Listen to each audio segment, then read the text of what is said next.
Alors bonjour à toutes et à tous et bienvenue pour ce 13h d'Aider Trader. Johan Nizar pour vous retrouver pour un point de marché à la mi-séance. Je vous laisse d'abord prendre connaissance de l'avertissement lié au risque de trading. Négocier sur marge sur le marché des devises ou via des produits CFD comporte un risque élevé et ne peut être recommandé à tout investisseur. FXM et Daily FX ne pourront en aucun cas être tenus responsables de pertes ou dommages occasionnés incluant sans restriction des pertes ou manque à gagner qui pourraient découler directement ou indirectement de l'utilisation de ces informations. Voilà donc pour l'avertissement lié au risque de trading, je vous invite à me rejoindre sur le chat. Bonjour Pierre, bonjour Kerzelen, bonjour Kevin, bonjour Greg, bonjour à toutes celles et ceux qui viennent me rejoindre. Donc n'hésitez pas si vous avez des questions ou des graphiques à me proposer comme vient de le faire Greg ou même des questions, des suggestions, n'hésitez pas donc sur ce chat. Alors débutons en ce trésor des traders par l'indice CAC 40, l'indice CAC 40 qui perd à la mi-séance 2,80%. Les marchés qui sont toujours sous l'impact négatif de Shanghai, de la bourse de Shanghai, des craintes liées à la Chine. Je le rappelle, la bourse de Shanghai et celle de Shenzhen ont fermé en moins d'une demi-heure, arrêt de cotation en moins d'une demi-heure aujourd'hui, la nuit dernière du moins, et il s'agit de du deuxième arrêt de cotation sur les 4 premières séances de trading de l'année. Et donc l'indice CAC 40 qui casse les 4500 points, 4550 points, excusez-moi, et qui teste actuellement les 4350. Léger rebond technique des indices européens toutefois après la contraction du taux de chômage en zone euro. Le taux de chômage, je le rappelle, ressorti à 10,5% dans la zone euro lorsque le consensus l'attendait à 10,7%. Alors apparemment le son est un peu faible, on me dit, donc n'hésitez pas à me confirmer. Voilà, donc j'ai augmenté le son, normalement ça devrait être mieux ma chère Kerzelen. N'hésitez pas à me confirmer, donc sur le chat je vous remercie. Donc le CAC 40 qui est proche d'un support à 4350 points et donc qui effectue un rebond technique comme je le disais suite aux chiffres du chômage en zone euro. Idem pour le DAX qui après un début de séance fortement baissier,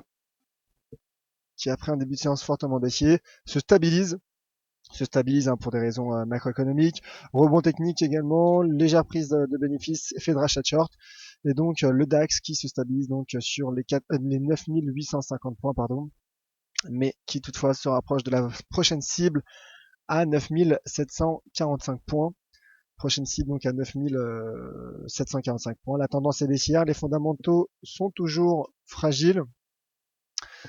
Les actions des régulateurs chinois, de la Banque populaire de Chine et du gouvernement ne suffisent pas à enrayer cette crainte et ces inquiétudes et ce climat d'aversion pour le risque. C'est la raison pour laquelle, malgré une stabilisation depuis quelques heures, le DAX pourrait atteindre donc un objectif. En tout cas, j'ai le sentiment que le DAX pourrait atteindre les 9745 points en intraday. Merci Silex qui me confirme que le son et l'image fonctionnent bien. Un point tout de même sur l'euro-dollar. L'euro-dollar qui a mis fin hier à 3 séances de baisse consécutives, qui l'avait d'ailleurs poussé de ce range, qu'il avait fait sortir par le bas de ce range entre les 1,1060 et 1,08 $. Le cours qui, après avoir clôturé en hausse hier, en hausse sans parvenir à réintégrer ce range, le réintègre aujourd'hui à la mi-séance. Et l'euro-dollar qui est pour l'instant bullish, l'euro-dollar qui profite de la consolidation du dollar américain, le dollar américain qui est haussier depuis le début d'année, mais qui consolide depuis la publication des minutes de la Fed hier. La Réserve fédérale a tempéré les propos notamment de John Williams et de Stanley Fischer, qui sont des membres de la Réserve fédérale, qui avaient déclaré en début de semaine qu'il pouvait y avoir entre 3 et 5 hausses de taux directeurs durant l'année 2016. La Fed nuance ses propos, nuance cette idée dans 5 minutes dans son compte rendu de sa dernière réunion monétaire donc qui a été publié hier soir. Et la Fed qui se dit également prudente quant à l'objectif d'inflation qui est de 2%, notamment en raison de la chute des prix du pétrole et du renforcement du dollar depuis plusieurs mois maintenant. Donc, l'euro-dollar qui, s'il clôture ainsi, pourrait atteindre, en tout cas, on pourrait cibler la résistance à 1,0948 $. Puis pourquoi pas un retour sur la partie supérieure de ce range, donc à 1,1060, et qui confirmerait un bear trap, donc à ce niveau Si l'on passe en intraday, voilà, en intraday, hein, on remarque bien donc la hausse de ce dollar après ce qu'il ressemble à un double bottom proche d'un support. Donc généralement un double bottom proche d'un support, ça, le mouvement qui suit est généralement haussier, voilà, comme ça a été effectué. L'objectif a été atteint à 1,08. Et donc le cours qui est pour l'instant bullish et qui teste des résistances intermédiaires, des niveaux intermédiaires à 1,0879 et qui pourrait donc atteindre les 1,0912 et 1,0948 en intraday. L'euro dollar, donc l'euro qui se renforce après la baisse du taux de chômage en zone euro, et le dollar, comme je le disais, qui consolide et ne parvient pas à franchir sa résistance, ne parvient pas à franchir la résistance malgré des bons chiffres sur l'enquête ADP. Et le dollar donc qui pourrait de nouveau se replier.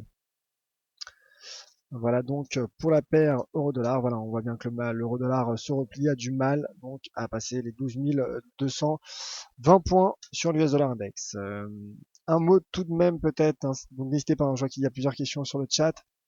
Un mot tout de même sur d'autres paires de devises et la paire USD CAD. La paire USD CAD donc, qui se renforce également. La paire USD CAD.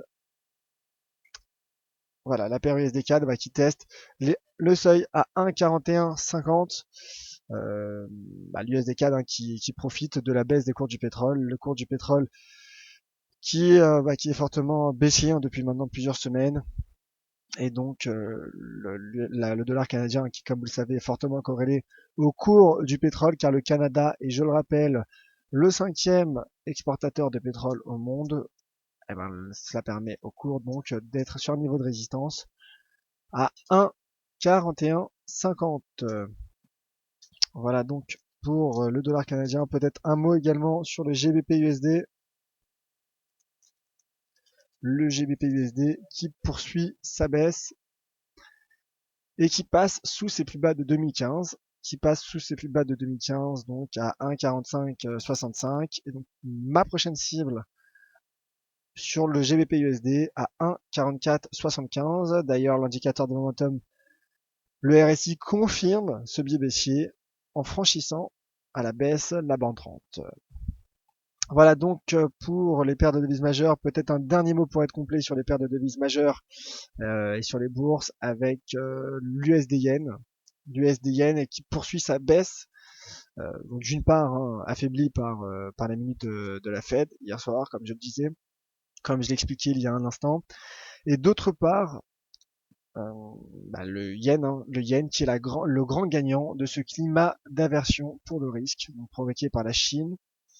Et l'USD Yen donc est baissier.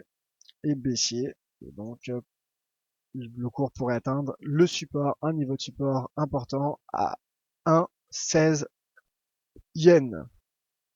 Prochaine cible donc à court terme 1,16 yen.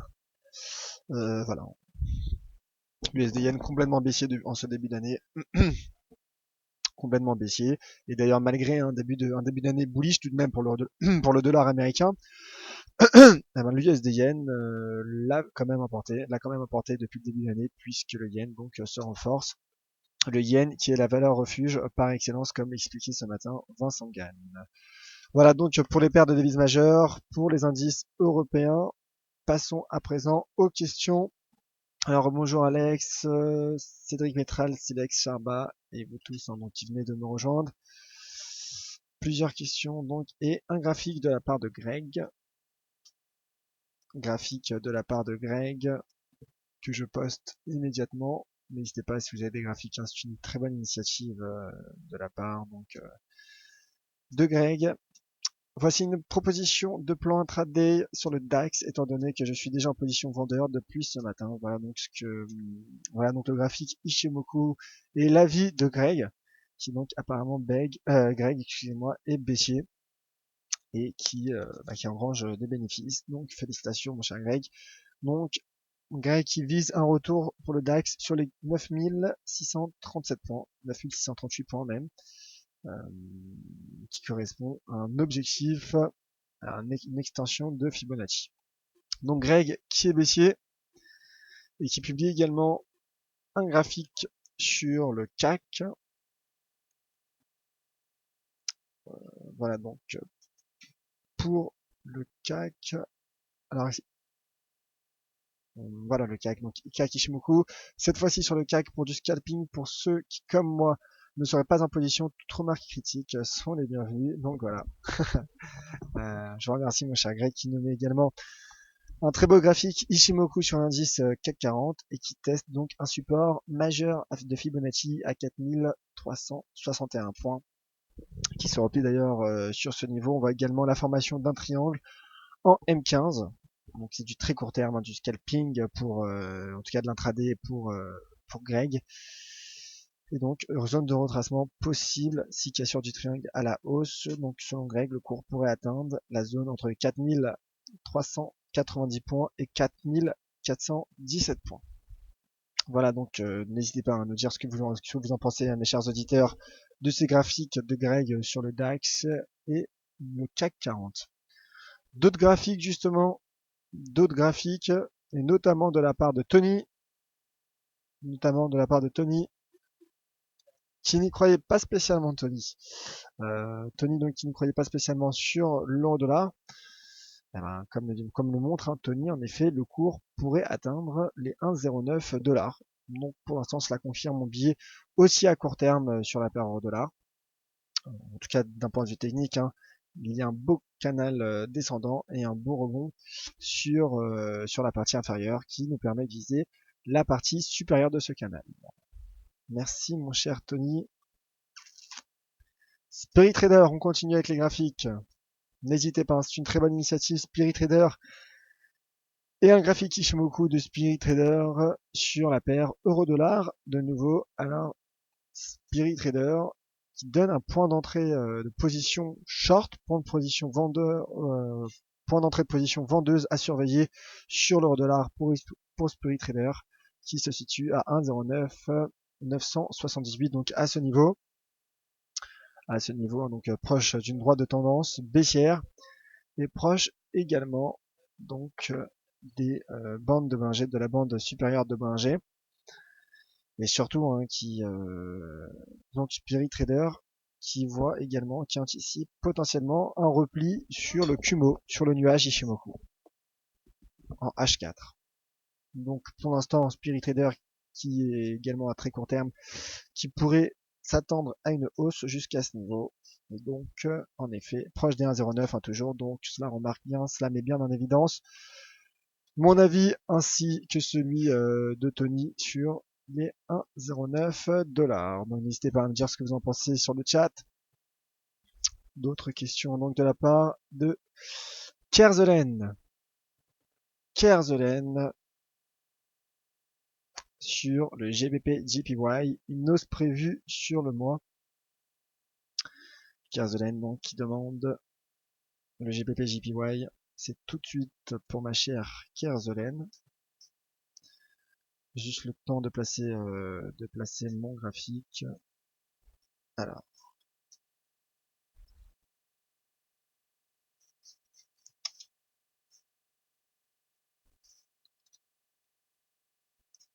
Le graphique donc, livre sterling, yen, une hausse prévue sur le mois. Écoutez, je ne pense pas. Pourquoi? Car la livre sterling chute depuis plusieurs semaines. Le livre sterling est sur une tendance baissière, une forte tendance baissière, comme je le montrais hein, sur la paire GBP USD, la livre sterling qui est passée sous ses plus bas de 2015, et le yen, comme je le disais, qui se renforce suite à ce climat d'aversion pour le risque. Alors bien évidemment, il faudra surveiller tout de même l'indicateur de momentum RSI qui, en cas de croisement par le haut de la bande 30, pourrait indiquer un signal d'entrée de position. Pour l'instant, ce n'est pas le cas. Le momentum baissier s'accélère, les prix accélèrent leur chute. Donc pour l'instant, il est risqué de s'attendre à une hausse sur le GBP JPY, car déjà d'un point de vue fondamental, c'est clairement baissier, et techniquement également. Donc pour l'instant, baissier sur le GBP JPY. Et comme vous le savez, ma chère Kerzelen, je n'aime pas trader à contre-tendance. Donc une hausse pour cette paire de devises, en tout cas, je n'anticipe pas pour le moment une hausse sur cette paire de devises. Voilà, ma chère Kerzelen. Cefidine également, donc qui indique une vente GBP yen ou vente GBP USD. Alors écoutez, hein, déjà c'est vrai qu'il y a eu une forte vente, il y a eu un fort mouvement baissier vendeur sur ces deux paires, donc que ce soit le GBP JPY ou GBP USD. Comme je disais sur sur le GBP USD, je vise les 1,4475 et sur le GBP JPY, en effet, on peut s'attendre à de nouvelles baisses. On peut s'attendre à une nouvelle baisse. D'ailleurs, on voit que ça, pour l'instant, ça ne lèche pas. Hein, donc, pour le moment, en tout cas à court terme, il faudrait, en tout cas, la tendance est clairement baissière. Et donc, ma prochaine cible pour le GBP JPY se situe à 169,50 yens. Autre graphique de la part de Tony, autre analyse.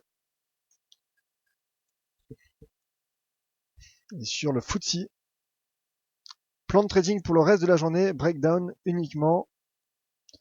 Donc, Tony, qui si je ne m'abuse, s'attend, en tout cas attend une cassure par le bas de ce range pour viser les 5884 points. Donc voilà, pour Tony, qui est pour l'instant, si je ne m'abuse, baissier sur le FTSE 600. En M5, en effet, beau canal, beau range à surveiller et à gérer. Silex avec une question sur l'once d'or. Que penses-tu de l'or en intraday? Merci. Alors l'or qui est clairement haussier. L'or qui est haussier depuis plusieurs séances, depuis le début d'année, depuis le début de cette année 2016.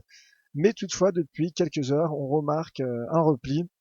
Donc est-ce un repli technique ou un retournement de tendance pour l'once d'or? Apparemment, il s'agit seulement et simplement d'un repli technique puisque le cours repart à la hausse, comme vous le voyez en H4.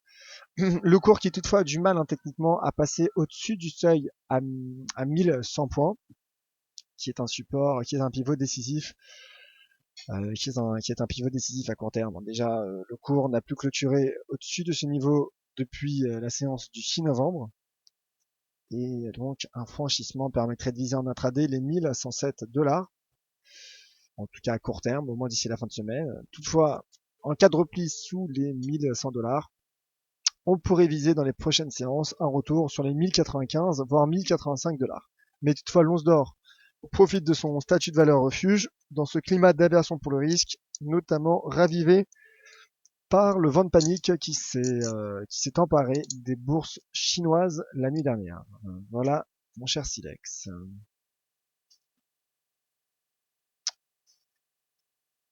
Georges, avec une question sur le S&P 500, il a l'air de repartir à la hausse selon Georges. Analysons ça. Le cours qui hier, le cours du S&P 500 qui est passé hier sous les 2000 points. Oui, rebond technique, toutefois c'est baissier. C'est baissier clairement. C'est baissier le cours qui a même cassé les 1975, qui est actuellement voilà, sur un niveau, sur un seuil psychologique à 1950. Mais pour l'instant c'est baissier. C'est baissier d'ailleurs malgré le bon résultat de l'enquête ADP, le cours a poursuivi sa baisse. Donc pour l'instant, le cours est clairement sous l'impact de la Chine. Les prochaines cibles à 1910 $. 1910 points, excusez-moi. Silex, Silex à nouveau. Le NZD-USD peut-il faire un rebond sur support en swing? Alors, le NZD-USD, juste le temps de mettre mon graphique. Le NZD-USD qui est baissier, qui est fortement baissier, voilà mon graphique, qui est fortement baissier, qui enchaîne une cinquième séance de baisse consécutive, et en effet qui est sur support à 0,6615. Excusez-moi, pour l'instant il serait risqué de viser le rebond. Il serait risqué de viser le rebond. Il y a eu une cassure de cette ligne de tendance haussière. Le cours en effet qui est sur un niveau de support, mais un franchissement permettrait donc de viser les autres niveaux de support à 0,75 et 0,65 $. Pour l'instant, mobilier baissier donc sur le dollar néo-zélandais qui souffre également, tout comme les autres devises matières premières, comme on l'a vu justement avec le dollar canadien, de ces craintes sur la demande chinoise, puisque la Chine est un fort consommateur de matières premières et donc un ralentissement chinois pénalise en effet les devises matières premières, le secteur des matières premières ainsi que le dollar néo-zélandais. Greg, toujours sur le S&P 500, qui indique que sur le S&P, c'est un retracement à 50%. Alors, mettons-nous en intraday.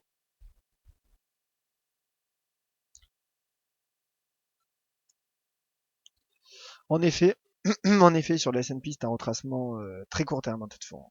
C'est un retracement de la bougie précédente. Toutefois, lorsque j'utilise Fibonacci, en effet, hein, c'est un retracement à 50%. Toutefois, quand j'utilise Fibonacci, j'aime bien prendre des tendances, plus conséquentes. Mais toutefois, en effet, surtout voilà, vous voyez par exemple en daily, il ne s'agit pour le moment pas, il s'agit d'un retracement plus restreint que celui de 50, mais en effet par rapport à la bougie précédente, il s'agit en effet d'un retracement à 50%. Donc pour l'instant, simple rebond technique de la part du S&P 500 qui reste baissier. Je vous remercie mon cher Greg. Peut-être une dernière question de la part de Atlassi, prévision Euro JPY, merci. L'Euro JPY, bah écoutez, l'Euro JPY, le yen, hein, comme je disais, qui progresse fortement. Et cela fait suite, donc, comme vous l'avez compris maintenant, à ce climat d'aversion pour le risque, puisque le yen est la valeur refuge par excellence. Donc, voilà, donc, mon graphique qui arrive dans un instant. Mon graphique de l'euro-yen, le voici. Voilà, c'est baissier pour le moment. Quelques rebonds à la suite, hein, du taux de chômage en zone euro qui est ressorti, je le rappelle, meilleur que prévu. Et donc, toutefois, ça reste baissier. Ça reste baissier sur l'euro-yen. Nous avons également peut-être une ligne de tendance baissière.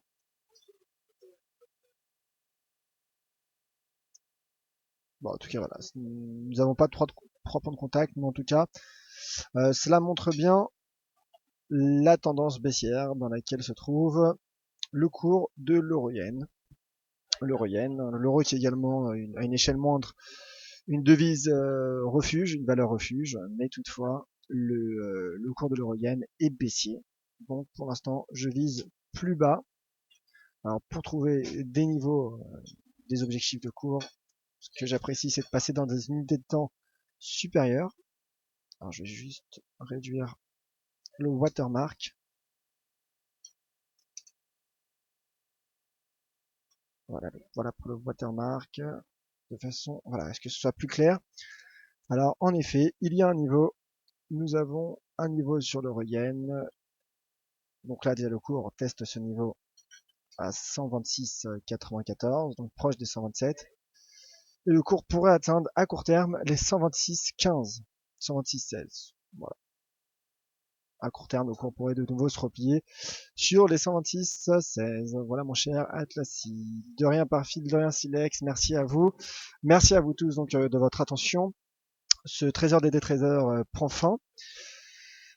Restez présents car à 15h15, il y aura le Wall Street Insider dans cette même salle de trading avec Vincent Gann. Quant à moi, vous me retrouverez à 17h30 pour la closing bell pour analyser pour un point complet sur la clôture des marchés, donc notamment le DAX, le CAC, l'euro-dollar.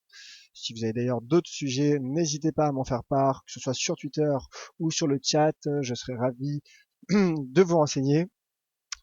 Et je reste bien évidemment à votre disposition si d'autres questions vous viennent en tête, @yoavnizar, donc sur Twitter.